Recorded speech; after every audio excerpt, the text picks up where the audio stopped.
open up your eyes, man. It's for the people you need to see. It's the people we don't see, but it's the people that y'all gonna see. Let me know who we got in attendance. I'm Ashley Gallardo, a cancer survivor. There we go. So you brought me right into exactly the main topic of this discussion. You have one of the most unique stories I've ever heard personally in my life, and you had cancer while being pregnant and got diagnosed after giving birth. 1 week after. 1 week. Yo, wow. 1 week. One week after giving birth. 1 week after giving birth, you get diagnosed with cancer. What? Can you take me through? Matter of fact, all right. Just to start off, before anything, what was it like growing up? Did you ever had? Because you know how they say like cancer is hereditary. Yeah. Did you have family members that already had cancer and stuff like that? When I was younger, not really, or not that I had like heard maybe like an uncle in DR or something like that, but I didn't know him, Okay. So to me, it was kind of just like. But nothing too consistent to the point where like. Yeah, okay. No, not really. Wow. But growing up though, eventually I started hearing it more often, but from my dad's side of the family. Okay. Yeah, I also had a little cousin, may she rest in peace, that died from cancer. What was her name? From my mom's side, but that was like her second cousin and stuff like that. Okay, got you. But from my dad's side, I'm talking about like cousins, like my dad's brother's daughter, which is my cousin, my first cousin. Right, your first. So that was different, Okay. Now, you felt symptoms during your pregnancy, and that's what made you search to see if you had cancer. What was that like, and what did you feel? What did you experience? So, at first, my pregnancy was fine. Everything was, like, normal.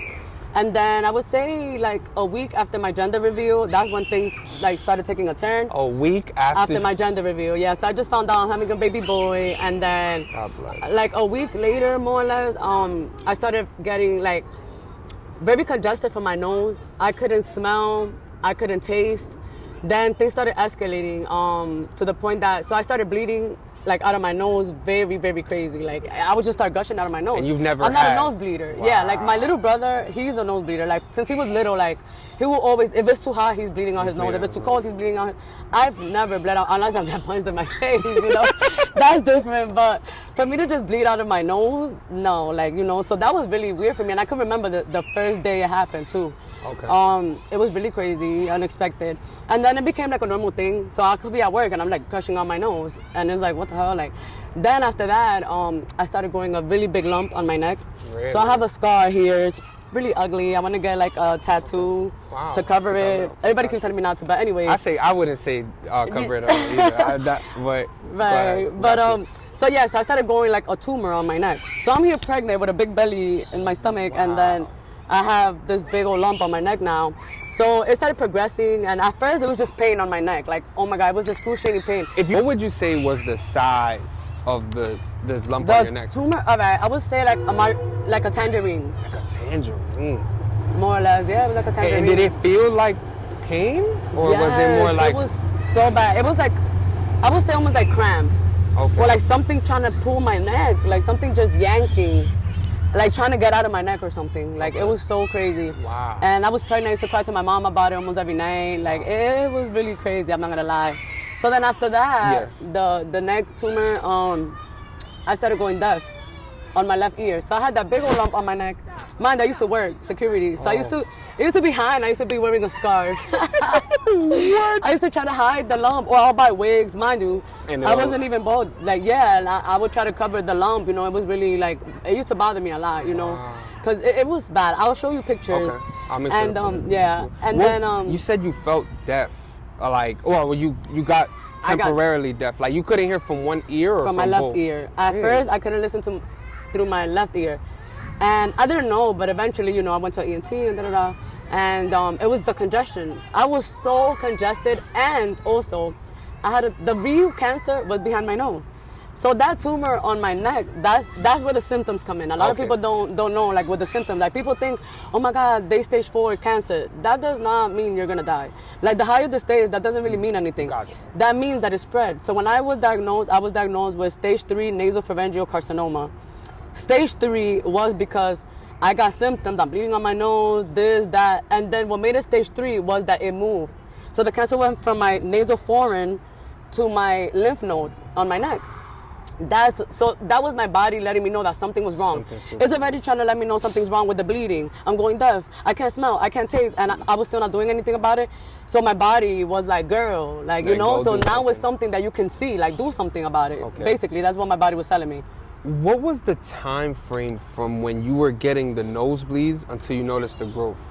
Until I noticed the growth on my neck. Yeah. Was it fast? Like, I would say it progressed over weeks. I would say maybe like a month, almost 2 months. That's fast. Yeah, so like within 2 months, I already had a huge lump on my neck. Yeah. Okay, so was there because you said it took you a while for you to actually go check it out.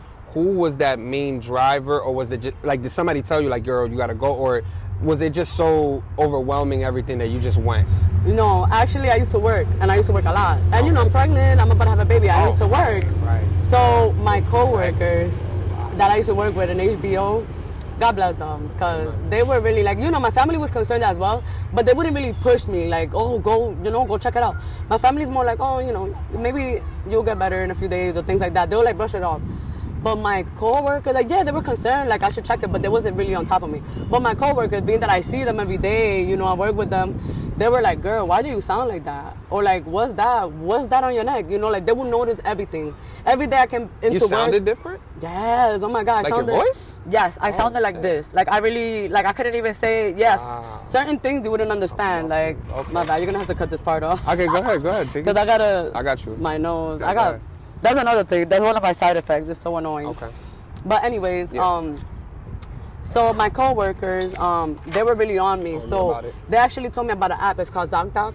And they were like, download the app. And I'm not gonna lie, it took me like a week or so. It took you a week. Yeah, like it still took me, because I'm like, bro, like whatever, like, you know.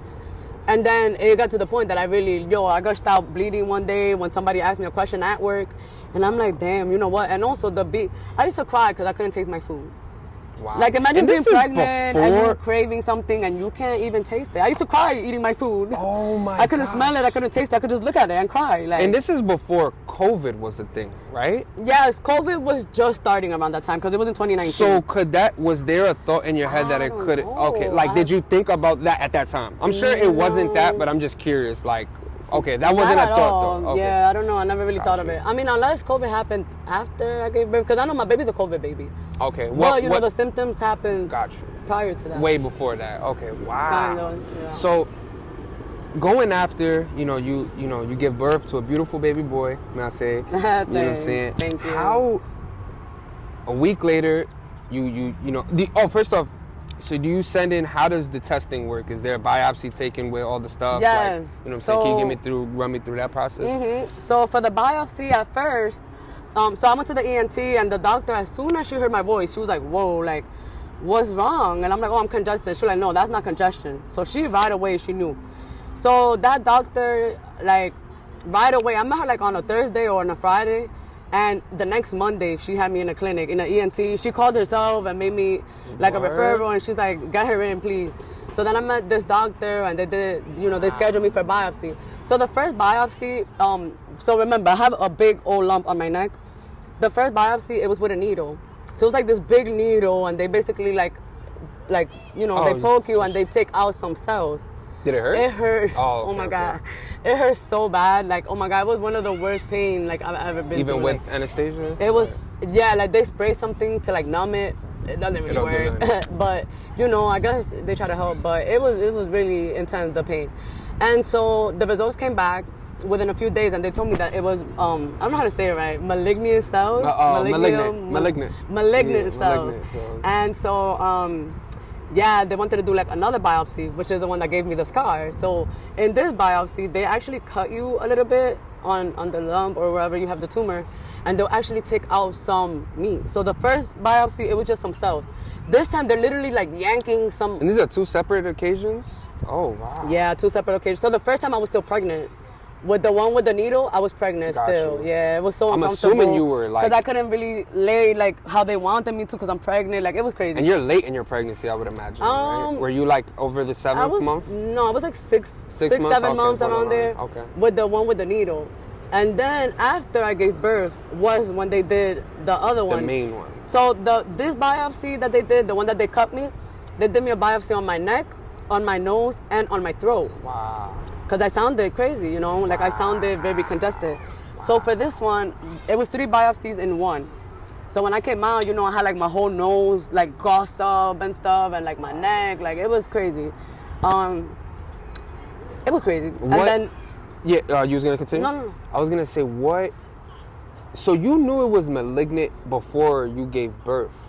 Mm-hmm. What were you thinking at that point when you already found out that it was malignant cells? Because a lot of the times, malignant is usually correlated with cancer. So did you already or were you just not even thinking about No, it? I was Oh, you thinking was. it. Okay. Yeah. How did you even process that while giving birth? Like, while being pregnant? we're gonna have to make another video. I got you. We're gonna have to make a whole nother video That's for its this. own. Okay, got you. Yeah, Got but I kind of already knew it was cancer. Like, it's a crazy ass story, but somebody already had told me, like, years ago that was gonna happen to me. Wow. And I was like, what the fuck, you know? And then when it was happening at first, I'm like, you know, with the symptoms at first, it was kind of just like, oh, like, you know, like, damn, I can't believe, you know, like, I didn't have a normal pregnancy at all. You know how people be doing the cast with the belly and taking pregnancy pictures and all that? I was sick. Like, I was, you know, like, I was really going through it through my pregnancy. So when all of that was going on and they told me it was malignant, I'm like, no way. Like, oh my God, no, please don't let it be that. Because I already more or less knew what it was, you know. But I'm like, I was still trying to be positive and like, nah, we're not thinking like negatively. Like, we're going to stay positive. And, you know, because I believe in the law of attraction.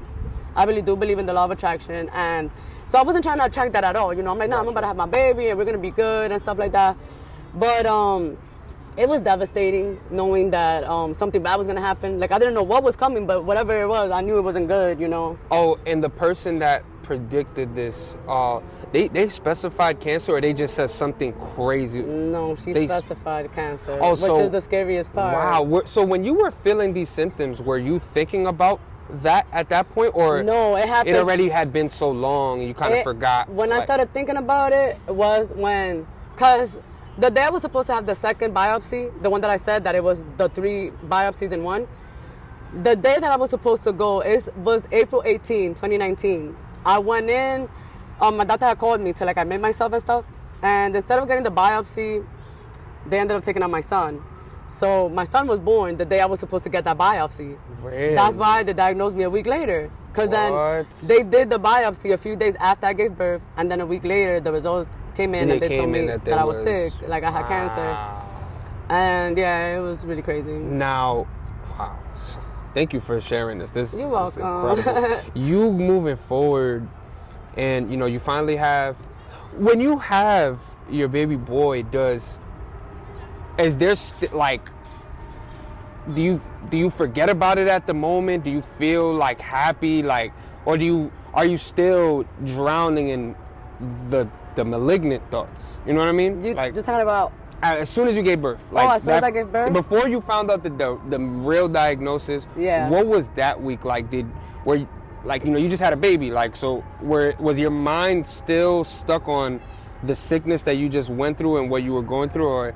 I felt like this world wasn't real. I felt like my life wasn't real. Like, I don't know. I just didn't know what to believe, you know? Like, yeah, I just had a baby and everything, but it's like, is this even real? Like, now I might be sick and not be able to see my son grow up. Like, is that real? Like, you know, like, I don't know. Like, at the moment, everything was too, how do I say? Like, it was just too much at the moment, to the point that mentally I wasn't even thinking about the good or the bad. I was just living. Okay. I was just living at the moment. Like, oh my God, I just have a baby, you know, and I was just going, I guess, with the time. With the time, got you. Well, that's one way to go about it. Right. I think that's the right way. Now, you get the diagnosis. I'm assuming you're by yourself when you receive these results, or are you with anybody? Well, at first, because I had a doctor actually tell me before the biopsy even came in, I had a doctor call me and he's like, yeah, it's not looking good. I think you have cancer. And I'm just like, what? Through the phone. He told me this on the phone. Mind you, I'm home with my little newborn baby that's a few days old. And he's here telling me, yeah, Shit just that. gave me chills, yeah. So he thought that I was gonna. I mean, he was right, but like you just don't tell somebody that on the phone, after they have a baby. Like some people really don't know how to take that, you know, like. And I just felt like that was really like insane. But when they actually did diagnose me, like the day in person that they called me into the clinic, I was with my son's dad at the moment, like at that time. Yeah. And he was with me, and it was pretty crazy, you know, like he was crying, like I didn't want to cry, but it just came out, you know, like it's something you can't avoid. Oh, so you weren't even really crying throughout the phase of your pregnancy, right? I mean, I wasn't paying with that. But in pain, got you, but... Not because of that. But as for sadness, like real sadness of of the situation, got it. I mean, I did, and I would pray, you know, and I would try to stay positive, like I said, but, you know, like, I did cry a few times because of that, you know, like, I didn't know what my future was looking like. Now, what are your choices of, because, you know, we all have a choice once we do find out these crazy situations. I'm assuming you got chemo, radiation, maybe you wanted to go natural, maybe you wanted to, like, what was your mindset at that point, and what did you decide to do? Good question, and you just brought up a whole other... Oh, everything, got you. So before I was even diagnosed, my mom did the most. God bless her, and thank you God for the mom that I have. But basically my mom started finding remedies, or like she'll like, oh my gosh, she would do the most craziest things. And I'm not gonna lie, everything happens for a reason. She would like blend up like onions and this and ginger, and like she just had like a whole remedy thing that she like searched up to like prevent cancer or to cure cancer. Wow. And she bought 19 cancer books. Yeah, 19 cancer books. And we learned a lot, even I learned a lot from that book. So my mom already has started me on her own remedy. Gotcha. So by the time that I went to the hospital and they did me like, cause for me to get the radiation, they put like this thing, I'll show you as well. I have pictures and videos. It was like a mask? Radiation, yes, it was like a mask, and then they strap you in though. So you strapped into like the back part where you lay. And by the time that I went the second time, they were like, oh my God, like we've never seen this work so fast on anybody. Mentally, I'm like, I know it's what my mom's doing, because all the stuff, the ingredients and herbs that she's using, if you're swollen somewhere or you have inflammation anywhere, that will bring it down. Gotcha. So that's why the tumor, by the time that I went to get my second round, they had to make me a new mask. Like the doctors, because it's very precise. It got lower. Oh. So now the mask fits me big on my neck. Wow. Because the tumor is smaller now. Oh, so that was like that's very precise. Like they put like a red X and everything where they radiating.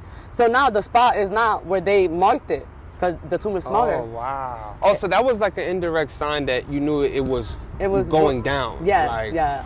Holy shit. Crazy. And then, so I went through chemo, at the radiation, my mom's remedies. My mom, that's like a whole nother thing. Like, she really did the mostest. Like, I used to drink water with baking soda. That's good for you. Like water and baking soda. Yeah, water with baking soda. Like, so many things that we did. And also, like I said, you know, so I did my own thing at home with my mom, and then I also would still go in and get chemo and radiation. But, you know, that kills your good and your bad cells. So that's why whatever my mom was doing, that would help me get more good cells, you know. God forbid, you know, I mean, people that didn't make it, rest in peace, but... You know, if you're gonna do something like that, like chemo and radiation, that is killing you, you gotta keep up, you know, with your immune system and stuff. And what I was saying earlier about like everything happens for a reason.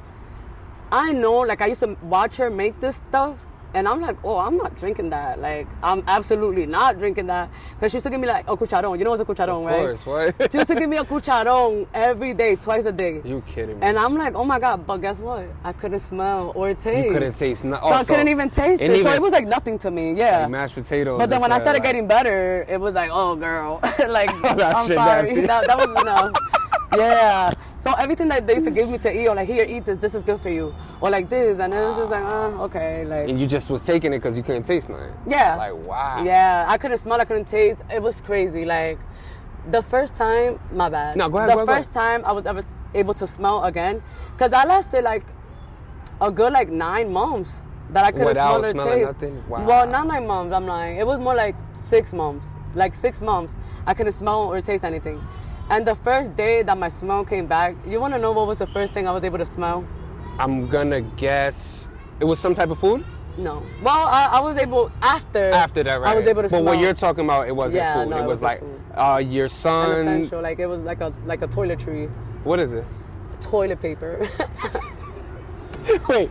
So after I swear to going God. on a 6 months without smelling anything, the first thing you smelled was toilet paper. I and swear. then that's when you knew you had your sinus like back pretty much. Yeah, like I couldn't believe it. Like I was using the restroom, and early in the morning I went to use the bathroom, and when I pulled the paper, a lot of people, and this is crazy because a lot of people take things like this, like for granted, like paper, toilet paper. I came out of the bathroom crying, like wiping my eyes with the toilet paper. I couldn't believe it. Like After smelling. And then after I opened the door, the bathroom door, I smelled my grandma was making a soup. And I was able to smell it, and I'm like, oh my God, like I could smell her seasoning. Wow. She be using cilantro and stuff on her soup. And I was able to smell even that. Like I knew she used cilantro. That's crazy. Wow. And I was just crying. Like I made the soup saltier with my tears. Oh my God, like I couldn't believe it. What was their reaction when they saw that you could smell And then I was that? able to taste the soup. You was able to taste it too? Like a few minutes afterwards. Wow. I was able to taste the soup. I couldn't believe it, man. I hear that they work together too, like your nose and your everything tongue. is connected. Right. Yeah, it's insane. Like, that's crazy. So, yeah. But you was gonna say something. What I was gonna say was like, did that give you hope that you knew you was about to like spank this shit, like, or was that still lingering even after the fact? I mean, cause I was still, well, I was already healing, but Okay. What do you mean? If it gave me hope? Like just having that, like being able to smell again, did that give you more life to keep like just fighting in general? Like was that like a small W in your It was, and it also like I was saying, like people be taking stuff for granted. Like now I appreciate everything, even hearing. I started going deaf because of that. And remember I told you that with the lump, and then I started going deaf. Chemo really fucked up my hearing. Really? Yeah. So my hearing right now, like I have a tube. Well, they actually took it off the other day, if allowed, but they put a tube in my ear now because I don't hear like everybody. So what happens is when you get chemo, there's a whole lot of like side effects. I went bald, like it was everything like. So with the hearing, chemo basically shot my ear canal, and in one side the nerves is like done, like there's nothing I can do about it. So that's why they put the tube. So what happens is it's not that you're deaf. It's just you always hear ringing. You hear beep all day, every day. I'm hearing it right now. That's all. But then, back then, the ringing is louder than you. So you could be talking to me and I'm like, beep, way louder than you. Really? So that's what wouldn't let me hear. So eventually, when they put the tube, it would help my ear drain. Because that's what it is. It's the liquid. That's what's also making the beep, from one side is the nerves. Okay, so got you. And then the liquid, from both. Even on both sides though? Yeah, the liquid's on both. So then that's what makes the ringing sound. Oh. But if they help me flush the fluid, the ringing, it Stops? goes down. No, it doesn't okay. stop. It just I lowers. could never, it will never stop. That's it. Like this is for the rest of my life. Like, yeah, the ringing. And how do you not go insane? I know, right? Trust me, it's crazy. It used to be louder. When What you about take a music? bath and shower? Oh, that's why I'll be jamming the fuck out. Okay, you could listen. All right, so does the music take over that? I at mean, least?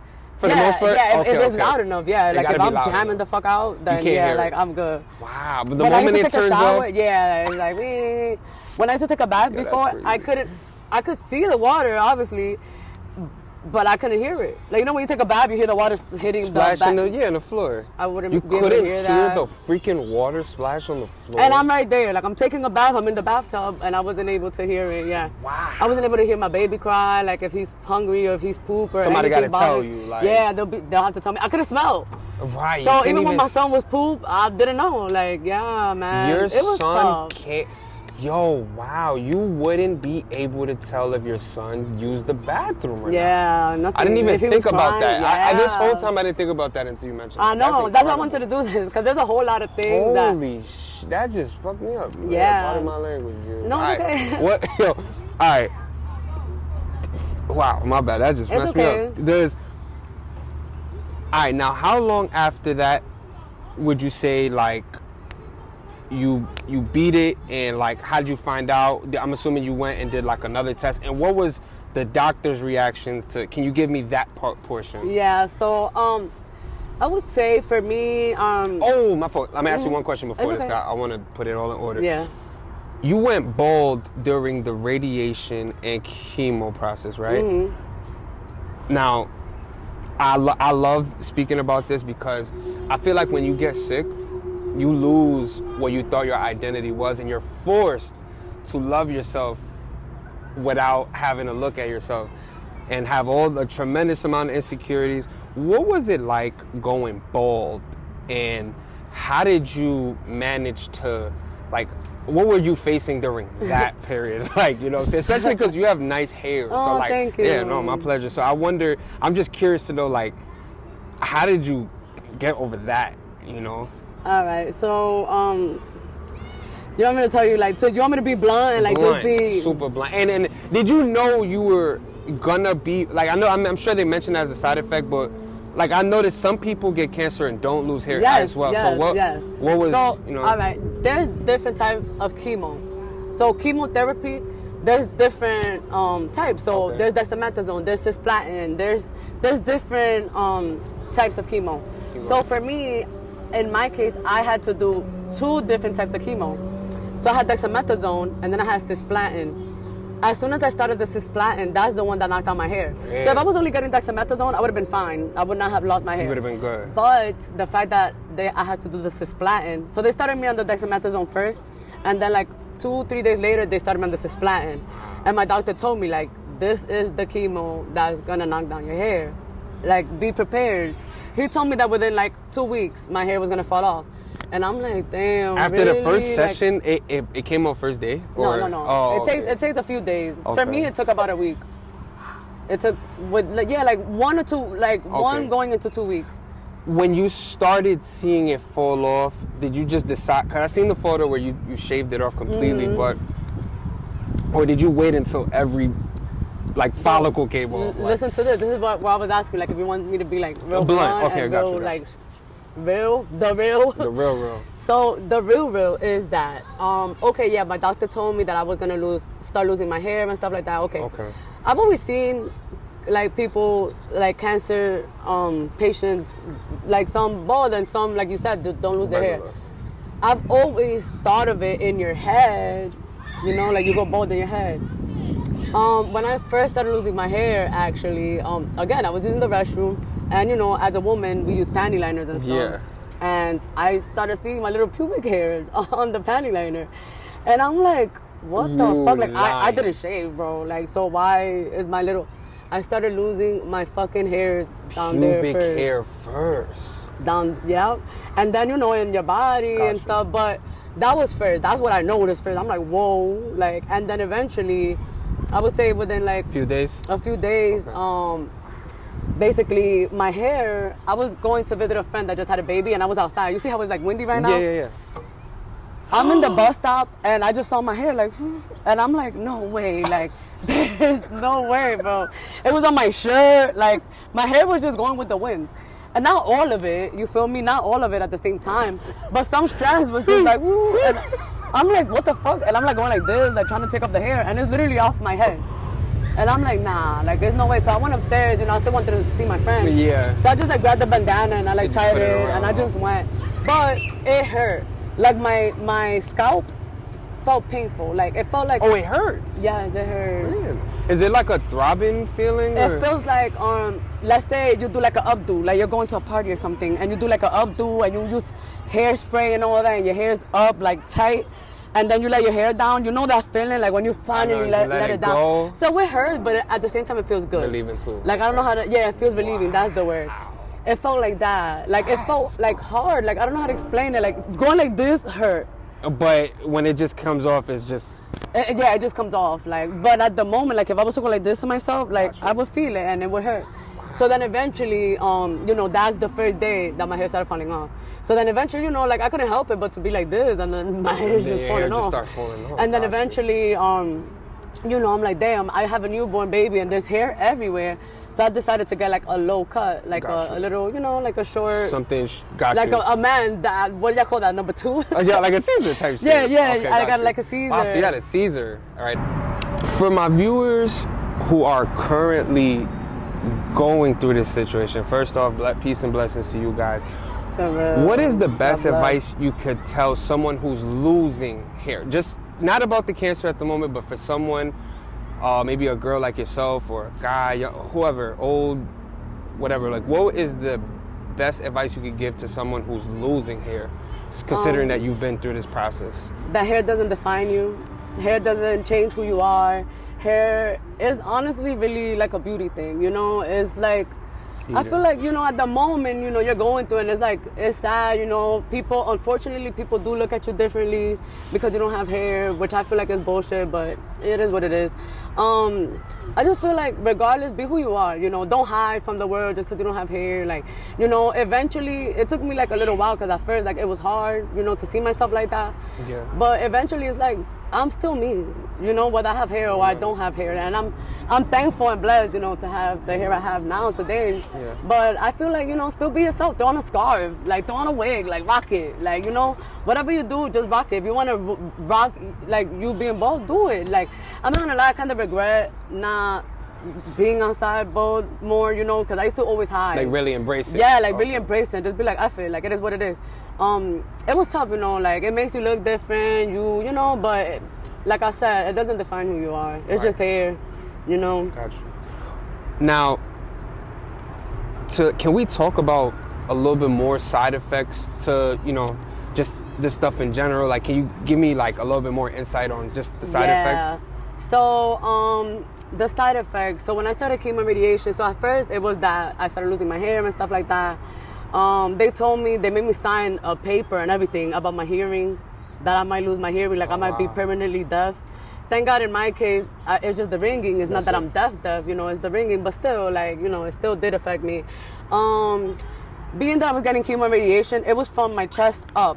So like from here up, and radiation burns your cells, but it also burns your skin and everything inside. So I was unable to swallow. I couldn't eat. I couldn't drink water. I couldn't produce saliva, so I couldn't eat. Like, you know, when you eat, your saliva helps you break down your food. I couldn't eat, so they ended up giving me a peg tube. So I have this little, I'm getting fat. Now you look fantastic. Look, Thank you. But yeah, so I have this thing here, it's a peg tube. So I used to have like a little tube, like I got surgery for that. They inserted a tube, and basically I would like drink, everything was liquid. It was like ensured that they'll have me like, it was such like a crazy thing. Like it was the mostest. And then it was really a lot, to be honest. So when, before you continue, when you say you couldn't swallow, like you literally couldn't do the act of swallowing? Yes, like I'm blessed so to be able to do this right now. I need saliva to swallow? That's what you're telling me? Yes, for sure. I did not know that. That's crazy. Yes. When you swallow, you have these two things here that produce saliva. Think about it. When you go, try to do it. I'm you feel the saliva trying to like, saliva. your water gets like watery, and it like, you know, like.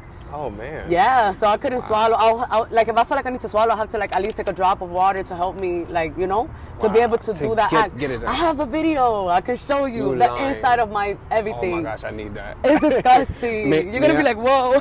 Can I throw that in here or? Yes, I don't mind. Listen, it's my real life, you know. It's shit that people really go through, but people don't talk about. They want to talk about. And this is real life, man. God forbid it could happen to anybody. I was 23 years old when it happened to me, and I was pregnant, and. You know, God forbid, my little cousin that I mentioned that passed away, she was 6 years old.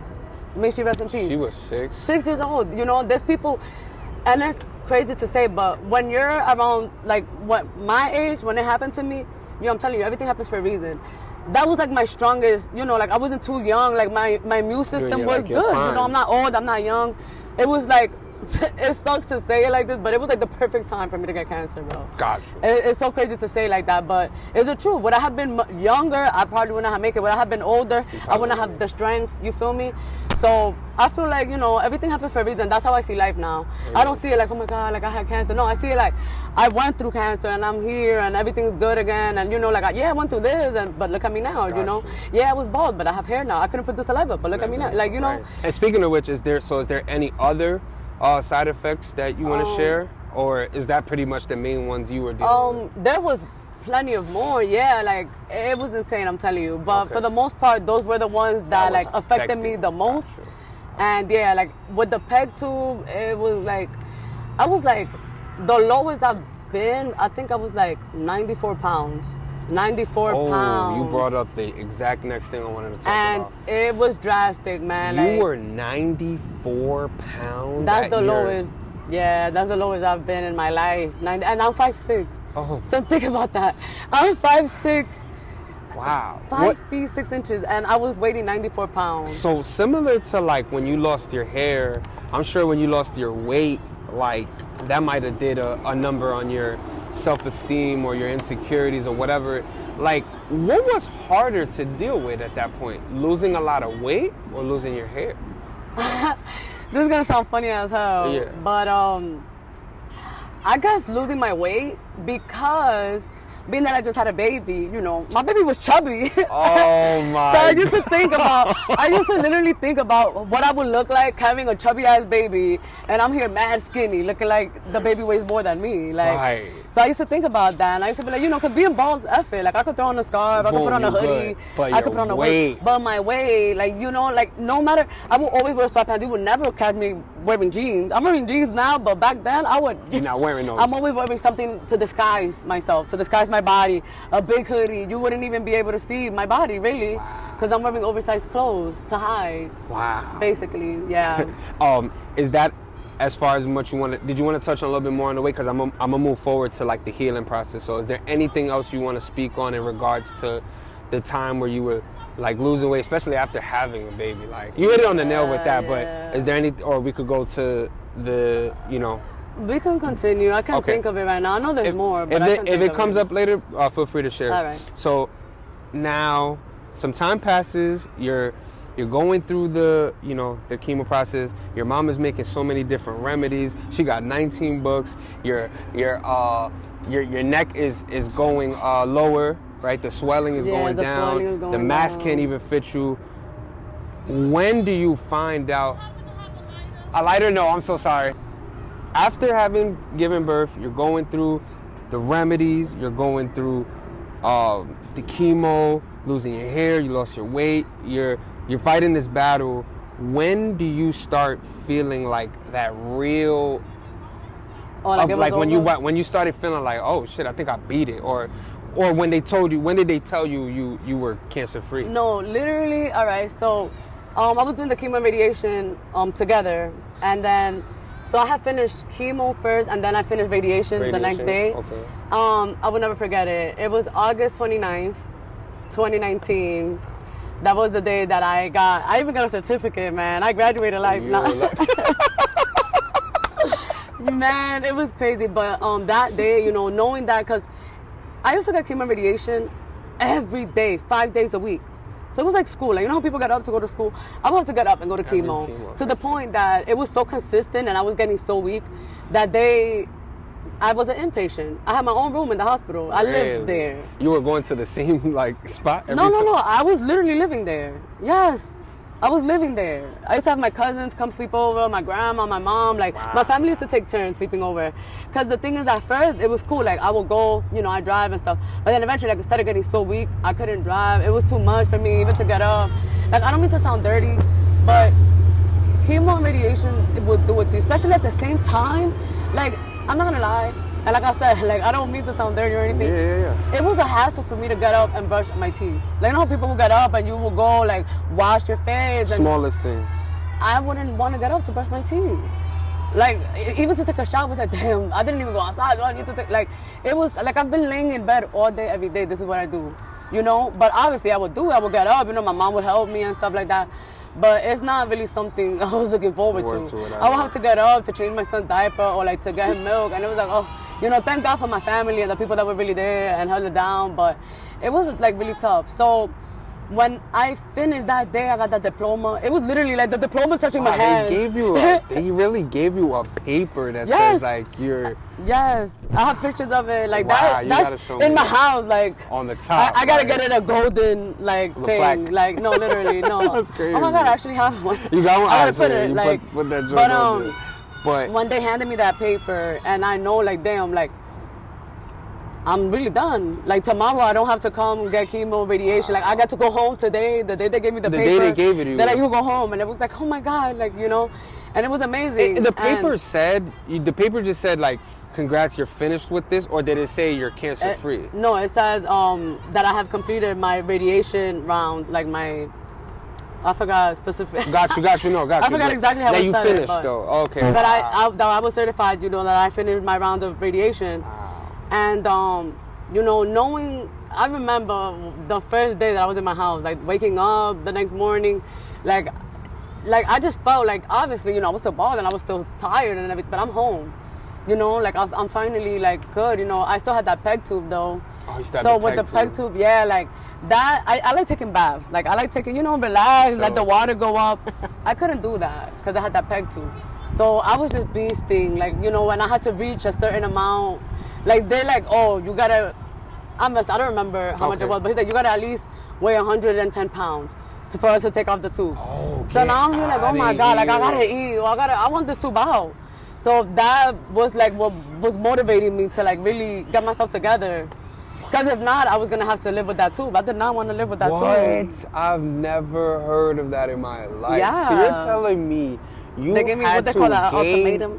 Right, you had to gain weight in order to take that tube out. But the tube didn't hurt, I'm assuming, right? It didn't hurt, but being that I had a baby, and then eventually my son started growing and stuff. Forgetting you had a baby. Yo, that's crazy. By the time that I made it home, my baby was already like 2 months. Nah, he was a little bigger, and Did this also? This is I gotta touch this. Did this take away time from your son? I would imagine. Definitely, especially when I was living in the hospital, because being that my son was so young, he wasn't even a year old, I didn't want him going to the hospital. And then the whole COVID shit started. So I really don't want my baby outside, especially not in the hospital, so I couldn't see my baby. So you're telling me a new mom away from my son. Hold on, I gotta rephrase this. It was crazy, man. You just gave birth, you got cancer, and then COVID is the main thing at the time, which was practically the end of the world. What it felt like. What were you even thinking at that? Did it not just feel like what were you thinking? Like it was a lot. Like it was just too. I just felt like, when is it gonna end? Like when is all this? Like I just felt like my life was falling off a cliff. Like it's one thing after another and after another and after another, and like. Crazy. I was just waiting for the day, that things got better. And they did, thank God. So when things got better, so August, are you even scared about COVID?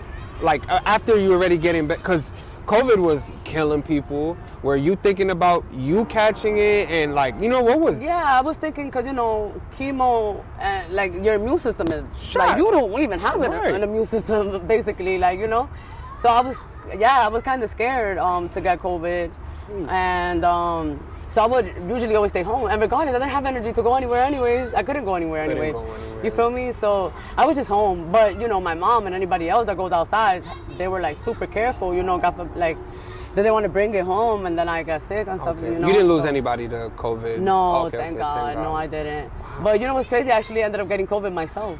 How long after? No, like 2 years later. Okay, yeah. got you. I ended up getting COVID, and I didn't have any symptoms. No I couldn't believe it. I couldn't even believe that I had COVID. You were. The only thing, I couldn't smell or taste, and that's one of my that's like one of my PTSDs. Oh my gosh! What happened to me the other day? I couldn't smell.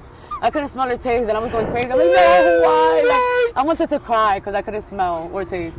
And then, it came back a few hours later, but I go crazy, man. Like, you can tell. It's over. Like, yeah, once you it's like, oh my God, why? Like, my goodness, I can't even, I completely forgot about it. Wow. Like the aftermath. The aftermath, right? Yeah, because what happens after? I keep forgetting when you get COVID, you lose your, I'm sure you your thought. sense of smell. The first thing, I'm not thinking, in your situation, I'm not thinking I got COVID. I'm going to think, I got cancer again. Yeah, that's I was scared. crazy. I was just praying, nah, I know it's not that, but what is it? What's happening to me, So when it comes to, you get the certificate in August. Is there a way that you find out that you're cancer free after that? Like, yes. Do they tell you when was that? So 3 months after. Also, 3 months after you finish wow. your radiation, because they do the same day when you finish your radiation and your chemo.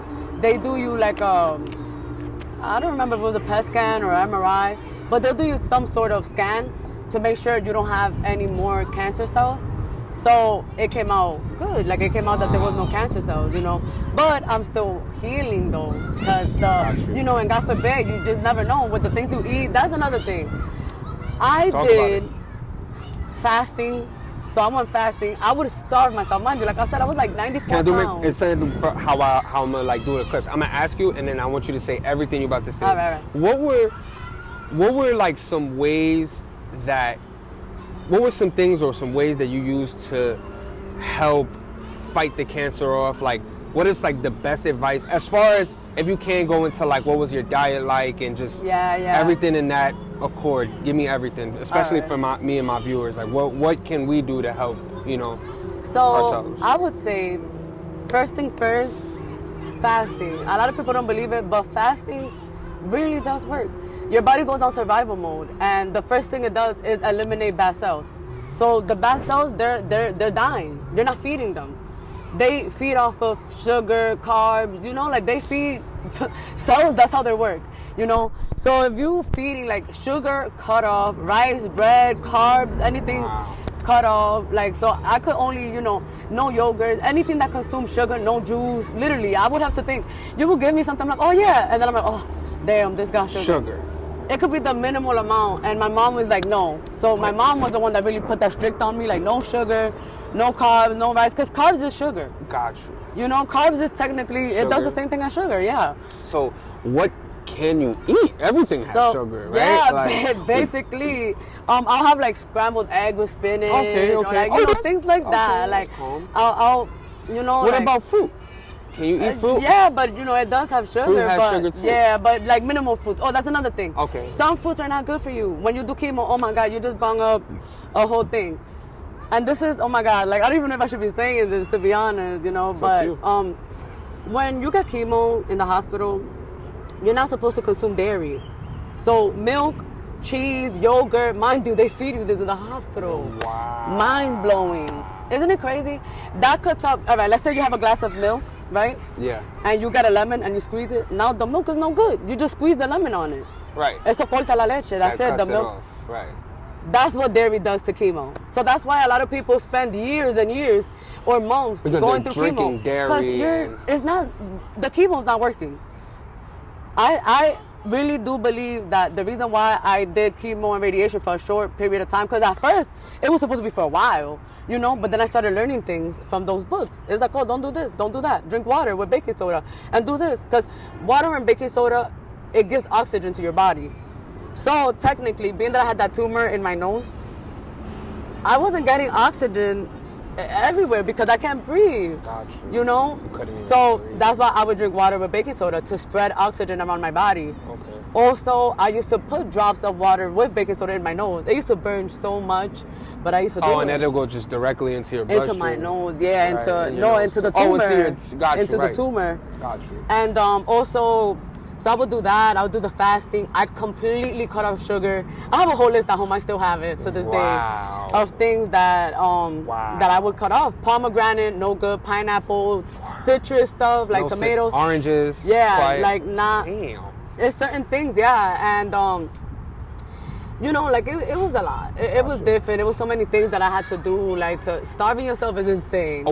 This is something we spoke about off camera. You brought up that you took us, I can't remember correctly, but you took like a certain thing that you purchased from a super. I remember. Can you mind sharing that? No, not at all. So, in one of the books, we found out that vitamins is a very important thing, like for your health. You know, like if you're lacking vitamin E or whatever vitamin you're lacking in your body, that's how people get diabetes. Some people get this, some people get that, cancer. You know, because you're lacking some sort of vitamin in your body. I mean, obviously there's more things that come with it, but that's one of the reasons why.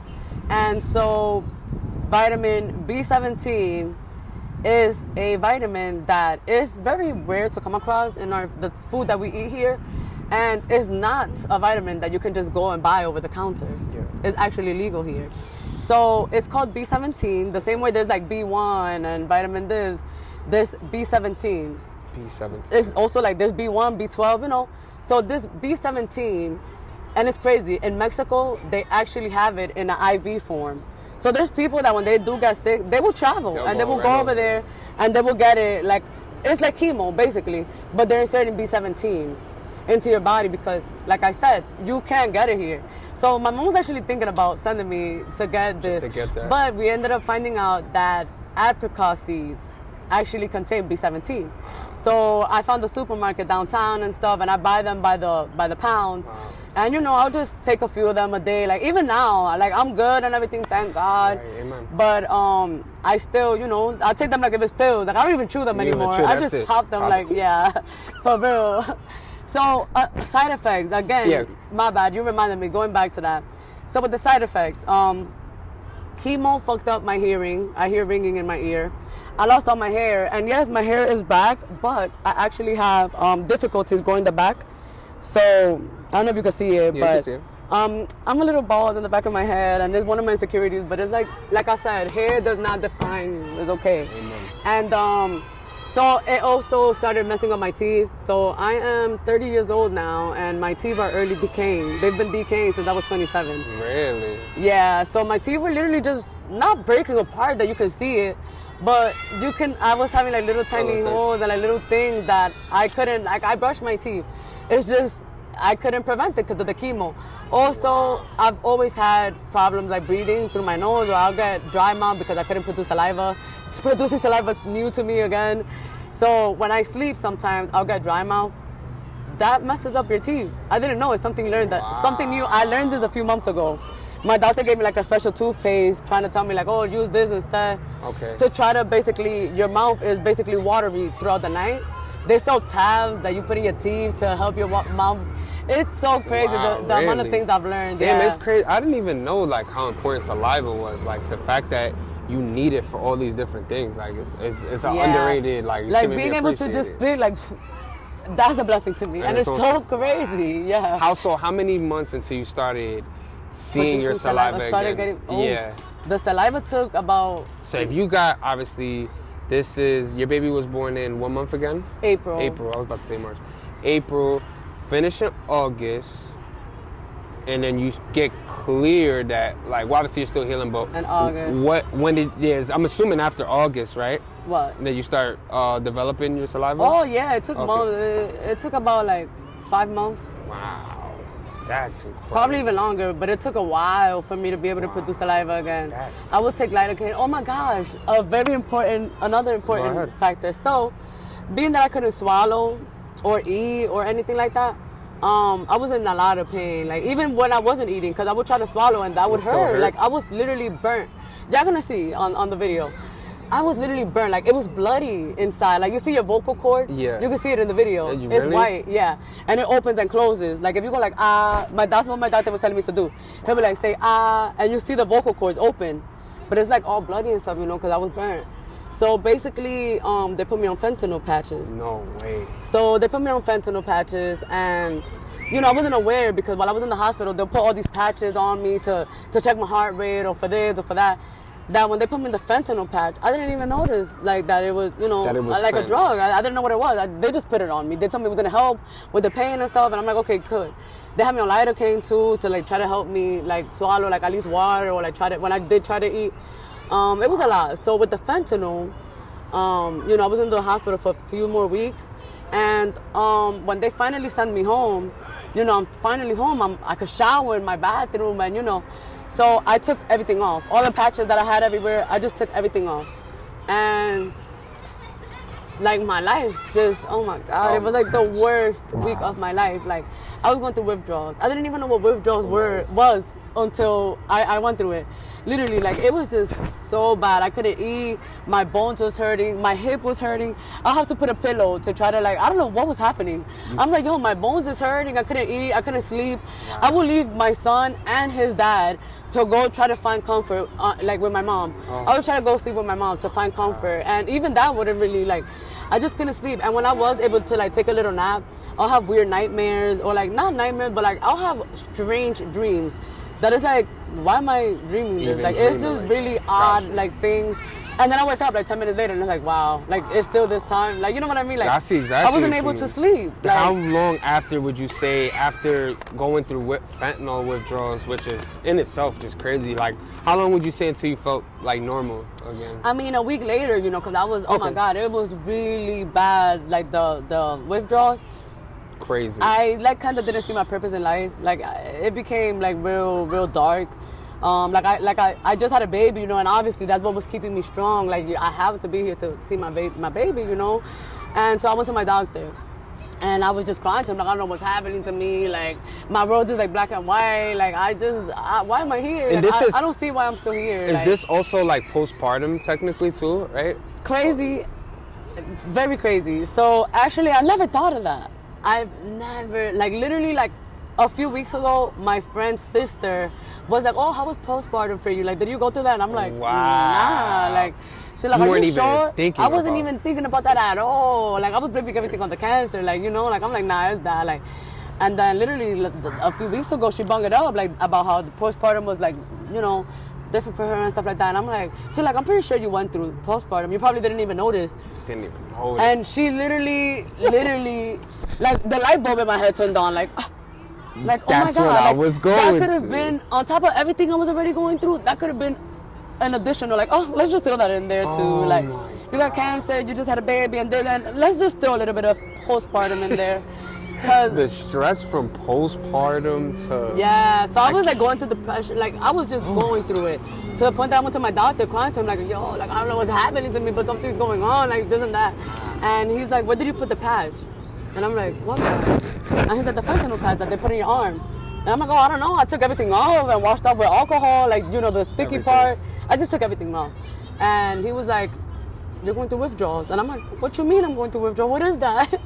And then he told me that you was on fentanyl, that's a drug, your body's addicted. So basically my body, not even mental, like it wasn't even mentally, Just- like I wasn't even mentally addicted. I didn't know. You didn't even know. My body was craving it, you know? So then he put me on a 100 milligram patch. So when I was in the hospital, I believe it was like 50, I think. and they upped it when They you upped left. it When because you I was going left. through the withdrawals. So then they upped it, and I was on like 100. I think it was 125.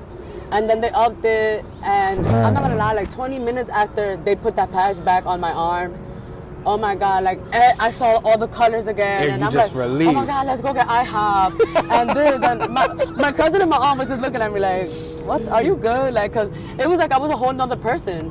Wow. Literally, I was Literally 10 minutes miserable after. like 20 minutes ago. I was miserable. I didn't want to eat nothing. Don't talk to me, please. Like, and then like 25 minutes later, I'm just like, I'm back to normal. back. It's like, oh my Ashley's gosh, life is so beautiful. Like, Holy shit. yeah, Now- crazy. Wow. So to sum everything up, when you look back at that time frame, like, is there any times where like it's just a blur? Or do you remember everything that you seem to be able to remember everything vividly, but like are there times where like you might feel like time is just Like, oh my God, I simulating? forgot about that. Yeah. Yeah, Until I you feel like, yeah. I don't know how I do it. It's so weird, but it does come back to me when I want it. Like when I wanted to, or if I'm looking at pictures. For the most part, I kind of blurred out that whole part of my life. Gotcha. Like I know I lived it. I see pictures. I have pictures. I actually like to see them, which is You like so seeing crazy. them. Okay, good. Some good. people That's think fine. it's sad or like, why we want to see that? But for me, it's like, wow, like that was really me. That's like, you. I look at myself now in the mirror and I look at myself how I was, and it's just like, oh my God, like this was really Right. me. Like I really, you know what I mean? Like, and it's very emotional too. But like I just blurred out that whole section of my life. Gotcha. But like I said, like when I do see pictures or I see videos or if anybody brings something up, or like if I see my scars, you know, Yeah. like then it's like, oh, like, you know. Like you would just be like, especially just appear so healthy now. Like, Thanks. yeah, my pleasure. What type of cancer did you have, and like how rare is it? Like, can you just speak on that in general? Definitely. So, I was diagnosed with stage 3 nasopharyngeal carcinoma. At first, actually, they diagnosed me with Snooks cancer. So crazy. Oh my God, I was devastated. Like, if you search up Snooks cancer, It's called Snooks cancer. Snooks cancer, but it got a longer name. That's just like The short version. yeah, the okay. short. When you look it up, it was only like 11% survival rate. Yeah, you have to get surgery. You couldn't get chemo or radiation because of the placement of it. What? So much. I was, oh my God, like, I was devastated. I thought I was really gonna die. Yo, Really? God, like, it was Wow. bad. And then a few days later, they called me into the office and they're like, oh, you know what? We actually got it wrong. It's not Snooks cancer. You got nasopharyngeal carcinoma. So yeah, I still got cancer. Okay. But It's there's not a better as- chance. We could do okay. chemo, we could do radiation. Got you. You know, there's more of a possibility that I can As make opposed it. to the As Snooks opposed to cancer. Snooks cancer. Got Like, you. I still got screenshots. I would screenshot everything I was seeing with tears in my eyes because everything was negative. Everything was negative. It was so rare. Like, they didn't even know how to go about it. Like, they're like, what are we doing? Like, we never really dealt with this. Never dealt with that. You know, form. with that specific cancer. Yeah, right. So then with the nasopharyngeal, they were like, oh, like, we've seen this before, but not here. They asked me if I traveled to Japan. They've asked me if I've been to China or if I dealt with, like, receipts. Like, if I ever worked with, like, because the ink on the receipts, crazy. Oh, wow. Crazy. I never even thought of that. That's I'm like, what could cause. that it could have, they thought that could have been something that could, Yo, that's crazy. yeah, that could give you that type of cancer, and or like traveling, like I said, to. So basically, when they told me that I had nasopharyngeal, I would go, you know, for my checkups and stuff like that, for chemo, and I met this guy. He was an intern, and he's like, "Oh my God, you're Ashley Gallardo," and I'm like, "Yeah," and he's like, "Oh my God, I've been studying your case," and this dude like opened up a folder and he's telling me like, "Oh, so what I think is." This, You're this, and that. kidding me. And I'm like, what? So basically, Epstein-Barr virus is. Have you ever heard of mono? Mono, yeah. Yeah. So you get it from like kissing, Right, right, saliva, right, stuff like right, that. right. Epstein-Barr virus is like mono's cousin. They're like the same thing, basically. Okay, got you know, you. you get it like that. You By, get it through, like if I'm like, oh hey, and I oh. have, yeah, you know, like drinking from the same cup, spoon, smoking. I never even thought of that. Right. Like, you know. Whatever you could transmit. Whatever, like, yeah. okay. So, obviously at the time I was pregnant, I was not smoking, you know, but my son's father was smoking. And, you know, he used to smoke with a lot of people. Also, like, I don't know, maybe, you know, he used to come back and kiss me. I don't know if somebody was eating something. I was like, oh, try this. I don't know what it was. And I've always thought about it, but it's crazy because this guy really, an intern, was the one that brought it up. So he's like, oh, being that, basically I got mono during my pregnancy. I didn't know. I didn't get no symptoms, and I was pregnant. I didn't know. So it went untreated, and then it turned into Epstein-Barr virus. Oh. So for anybody else, for you, it'll just be a virus. For anybody else, it would just be a virus. You could just take some antibiotics, you know what I mean? True. Being that I was pregnant at the time, and I had Epstein-Barr, basically your hormones are erratic when you're pregnant. So the Epstein-Barr virus, it's EPV for short. Okay. My hormones got erratic, and the EPV turned into cancer.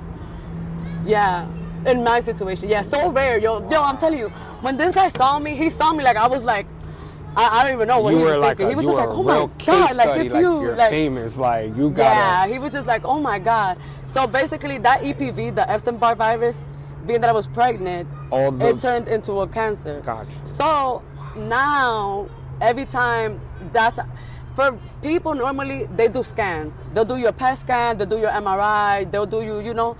For me, we could just do a simple blood test. And you'll know. We could do a simple blood test. If the EPV come detected, God forbid, is that I'm sick again. I have cancer again. But if it comes out not detected, I'm good. You got money. You know? But it's just crazy because to anybody else, it's just a virus. Like, it's just a virus. But for some reason, the fact that it happened to me while I was pregnant. While you was pregnant, combined potentially gave you a cancer. Yeah, so now, I'm not gonna lie, I was kind of traumatized. I never wanted to ever get pregnant again. Like, I just, you know, it had me really messed up. I had a very traumatizing pregnancy, and that really effed me up. Like, I'm like, oh no. But then guess what?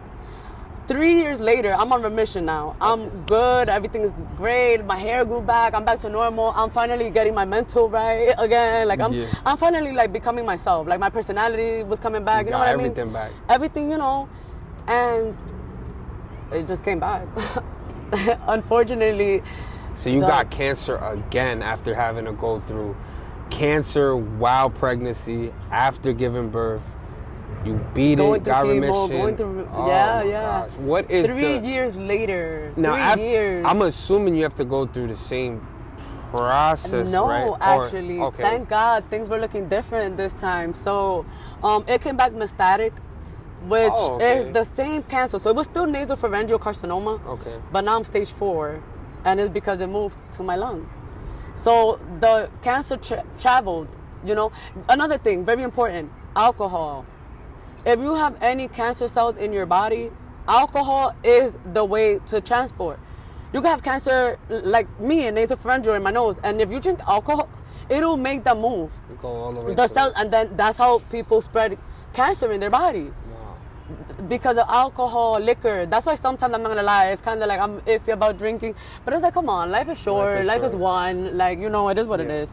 But so it came back metastatic on my lung. So this time, instead of them doing chemo and radiation, being that it was on my lung, and the way I found out, I'm telling you, life is just so crazy, and the way things happen, I was getting a pain on my chest. It was very like, you know, cuando te da un viento. Have you ever had that, like air in your... And you just feel it, like every time you breathe in, it's like... it feels like it a pain, hurts. yeah. So it felt like that in the front of my chest on my right side. And I'm like, that's weird. I'm thinking it's a viento. I'm like, whatever, you know, it'll go away in a few days. But it stayed there. It stayed there. And then guess what? I'm going to work. I noticed things triggered it. So the first night I noticed it, I was out drinking, chilling with my friends. And I noticed a pain. And I'm like, what the hell? Mind you, we was in Dykeman on our way to my friend's building to smoke, to get high. And I'm here with this pain, and I'm overthinking, and I'm like, oh my God, like, what is this? Like, why does it hurt? But I don't really like going to the hospitals and stuff. I don't want to hear no bad news. You feel me? I'm fucked up in the head, okay? I get it. So I'm like, I just don't want to go to the hospital. I waited 3 weeks. And the reason why I went in the 3 weeks was because when I carry my son, the pain will feel sharper. I felt like I was getting stabbed. While you're carrying. When I'm carrying something, or if I bend down like that, or anything. And I used to work selling auto parts. I used to deliver auto parts. So most of those are heavy. Stuff, yeah. right, okay. I would drop things because of the pain. I literally feel like I got stabbed. Because of the force, or I don't know. So then I'm like, damn, I'm gonna have to go to the hospital. So I went to the hospital. Again, I don't know what's up with these asshole-ass doctors. Like, I had this man, and he's like, well, you definitely have a mass. Like, they did me an MRI.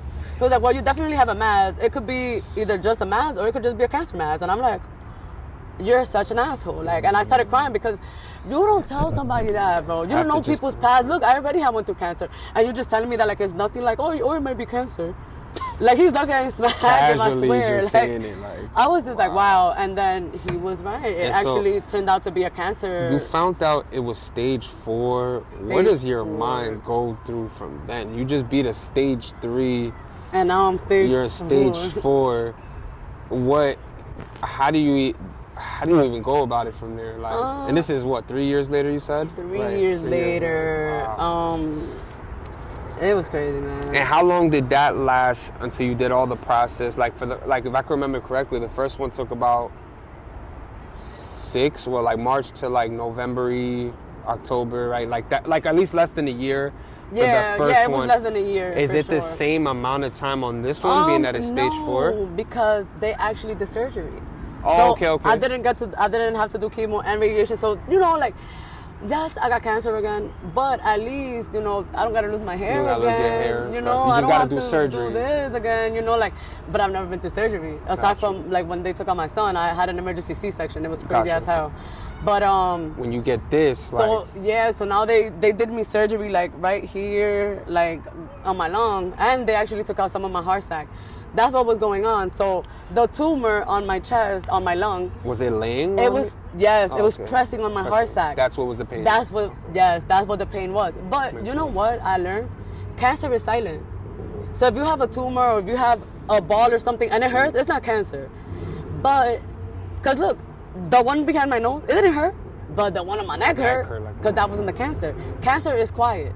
So if you have some sort of pain that is like, oh, like most likely it's not cancer. Now if you have something and it don't hurt, you gotta go get checked. Okay, like, that's interesting. That is an interesting way to look at it. Yeah, so you see, it wasn't the tumor itself that was hurting my lung. It was because it was pressing on my heart sac. Okay. And anytime I would make force that my lung like inflates, it would hurt. That's what was the pain. So my fault, just for the... It's okay. Wow, yo. So just to recap, you get cancer while you're pregnant. You give birth, you get diagnosed after birth. You beat it within the same year. You gain back the momentum, your confidence, your weight, everything. You take the tube out, all that. 3 years later, and now you find out you have stage 4 cancer. and then you get a big surgery, and what goes on from there? Like how did you have to go through this? Oh no, you got surgery. You didn't have to do the chemo. Yeah, I just had surgery. How did you find out whether or not you beat it or not after that? If I beat it or not? Yeah, like did they have to do another CAT scan, I'm assuming? Yeah, they did PET scan. So with the surgery, after when I woke up from the surgery, the tube was already there. You feel me? So I was asleep when they put the tube. When they put the tube inside. Okay. But then I woke up and they're like, oh, we're gonna take out the tube. And I'm like, okay. I was awake. That was so fucking painful. And then guess what? Like half an hour later, they come back. They're like, oh my God, you have air in your lungs. We're gonna have to put the tube back. Yeah. I'm like, what you mean? So they had to cut me while I was awake and insert a tube, yo. The most fucking painful thing I ever, like, that's another most painful thing I ever went through. Like, it was drastic, yo. So how long after that until you found out whether you was gonna beat it or not? Like, after you get the tube, after you do the tube back inside, because the surgery's already done by this point, right? Yeah. So what, do you just have to wait at that point? Like what? They waited like another day to then take out the tube again. Oh, okay, I was scared. I'm like, please make sure y'all don't have to and then basically, I just had to heal. Like they stitched me up and stuff. And then I was there for a few days that they sent me home. Oh, okay. So then, at least I went home like right away. Way quicker than the first time. But, I couldn't carry like more than 10. I couldn't carry like certain things that like, don't carry your son. You can carry more than like 10 pounds. And I was on a strict, like, oh, try not to get up. Like, try to just like get bed rest and stuff like that. And, like it took me, I feel like I got over it quick though, because I'm trying to get back to my life. Like, I don't want to waste more time dying and shit. Like, I'm good. And so, I feel like I healed pretty quickly from that second time. Okay. Faster than the first time? Yeah, definitely. Okay, I feel like it because, it was surgery. Like, for example, it's like C-section. When women give birth, like with a C-section, it's like for a few days, you can't walk like for that same day. The next day, they want you to walk around a little bit. And then you're healing, but you can do your own thing. Got you. When I was going through chemo radiation, like, I physically couldn't even get up. Can't work or nothing. Yeah, like nothing, So, it was definitely different this second time. Like, I feel like I healed way quicker than, even though it was surgery and it was intense, I still feel like it was better. It was a lot better. Okay. Yeah. So, usually whenever I hear stage 4, I think of is... Whenever you hear what? Stage 4. Oh, stage 4, yeah. That's the last stage. That means, to the world, that means it's over. Like, but for your case, it wasn't. You beat it. Like, how do you even feel after beating it the second time? Obviously, the first one, I know I felt great, but after the second one, do you feel more like worried about it happening again, or do you feel more relieved that you beat it a second time? Well, cause with cancer, like supposedly, I'm not sure because I've heard of people that have gotten it after the fact, but once you're in remission for 5 years, if you have 5 years already that cancer doesn't come back, for the most part, you'll never get cancer again. You're good. Okay. For some reason, when I'm on my third year, that's when it comes back. Now, that's how I be feeling, God forbid. Like, I was sick the other day, and I was, oh my God, I was so afraid. PTSD. Actually, PTSD, yes, but also, I have one for my regular checkup. Like, now it's every 6 months. Before, it was, when you first come out, it's every 3 months, then it's like every 6 months, then it's every year, and then, yeah.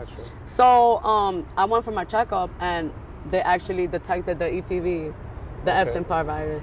So I'm here going crazy. I was in depression. I started losing weight again. Really? I was going through it horrible. My son stopped going to school. I wasn't taking my son to school. Like, it was, I really thought that I was sick again. You imagine, like, for the third fucking time. I was scared. And then we repeated the test, and thank God it came out good. Negative. Like, it was not detected. So, but it was devastating, I'm always afraid, that God forbid, like, I try to stay positive, but you can't help but to think, like, God forbid, like, like, you just never know. Also, that's another reason I stopped smoking. Like, I used to smoke with people. God forbid, you don't know what anybody has. I could be smoking with somebody that have mono and I don't even know. Or you could smoke with one person, but that person is fucking around with somebody or kissing somebody or whatever the case may be. And you can give it, you feel me? So now I started opening, I actually had a friend that had put me onto that. Like, yo, don't you ever think, like, you be smoking and like sharing blunt and blah, blah, blah. And she really opened up my head. Or like, trying something, or like, here, try this, or like anything like that. Oh, and that automatically comes to your brain. Now I'm like, oh my God, like, you know, like, you got to be aware, like, you know. So now for me, that's something that's very, you don't want to share with nobody at that point. Okay, it's kind of just like, oh, I don't know, like. That is, first off, that's also in itself great advice. You know, I think that'll help people be a lot more careful with what they're, you know, what they're sharing in general. So that's a great, that just indirectly affected me. Yeah, but you know, also like fucking around with people. Like, let's say I'm talking to somebody and everything's going good and we're like getting intimate or whatever, and then that person is fucking around with somebody else. And I don't know. You don't have that person fucking around with somebody else. And then you come back to me and God forbid, you feel me? Like, that's one of my biggest fears. Wow. I'm scared to fuck around with people, honestly. Or like even kissing or anything like that. It's scary to me now. Okay, gotcha. You know, and it's just, you know, I guess it's just a very traumatic experience for me that now I'm like... Got you, just don't even... Yeah. Has that, only if you feel comfortable sharing? Huh? I said only if you feel comfortable sharing. I'm about to ask you a question. Has that affected your dating life? And if so, can you share how? I hope that's not like a risky question either. No, it's not. Like, does it make you feel more hesitant with talking to certain people? The fact that I was sick with cancer, or are you talking about the EPV itself? You know what? Just in general? Nah, just in general, your whole experience, man. Like, you could include that in there, but I really just, like, you just getting sick in that close proximity of time and just having to deal with it. You can't even focus on love or sex or marriage, like, literally, because you're trying to stay. Up your sex drive. That would imagine. For sure. Like, that's something, and it was, before it used to be awkward a little bit, because my doctor used to ask me, like, so how's your sex life? And I'm like, sir, like, what the fuck? Like, what do you care? Like, you know? But then he ended up telling me, like, no, like, you know, when people go through this, like, they're not sexually interested in people, like, you know. And I went through that for a while. Like, sex, even now, sex is really not anything to me. It's whatever, like, you know, like, it's not a big deal to me. I did start getting a sex drive again eventually, like, you know. But I feel like just my mentality overall is just, my bad. No, you're good. No, that's fine. That's fine, you're good. But I feel like eventually you just start seeing life differently. I start like appreciating things more, like when people spend their time or whatever. Like, I was dying, you know. So I feel like even my time, like, I feel like my time is valuable, you know, like, I'm lucky to be here. And not to say like that, and I'm not, you know, like, I don't feel like I'm better than anybody, but I do feel like I matter. Everybody matters, you know, but I feel like if I'm fucking around with somebody, you know, like if people play me or if somebody try to, you feel me, like, I take that very personal.